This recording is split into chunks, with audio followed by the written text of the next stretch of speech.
আসসালামু আলাইকুম। চারিগ্রাম হালিমগড়। বড় ভাই আলমাস, হামজা, বন্ধু শাহেদ, আরও আছে রাব্বি কাক্কু, আমি পাগল, ইমন। গিয়ে যা দেখতে পারলাম, পার্সেল অতিরিক্ত, পার্সেল প্রচুর পরিমাণ। যাদের পার্সেল তাদেরগুলো আগে দিতেছে, যারা ওখানে খাবে তাদেরটা পরে দিতেছে। এরপর আমাদের ৬ জনের জন্য রেডি করতেছে।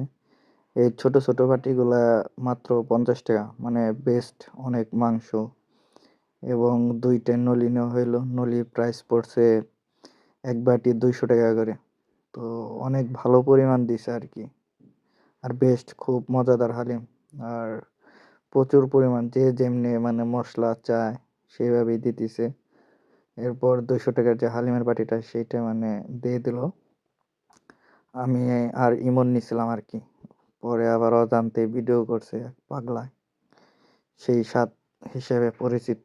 হালিমটা মজা ছিল, বাট নলি নিয়ে ২ জনের সমস্যায় পড়ে গেছি। কারণ একটু পরে বোঝা যাইব, কারণ হাত দিয়া খাইতে, ওই যে ইমন হাত দিয়া খাইতেছে, শীতের সময় হাতটা মাখাইবো, খুব একটা বিরক্তকর। বাট খুব মজা ছিল। আজকের মতো ভিডিও এখানে শেষ। এরপর সবাই মিলে প্ল্যান করে চলে গেলাম সয়নি। সয়নি যে সবাই মিলে চা খেলাম। সয়নির চাটাও বেস্ট এবং ভাইরাল চা। ওকে, আল্লাহ হাফেজ।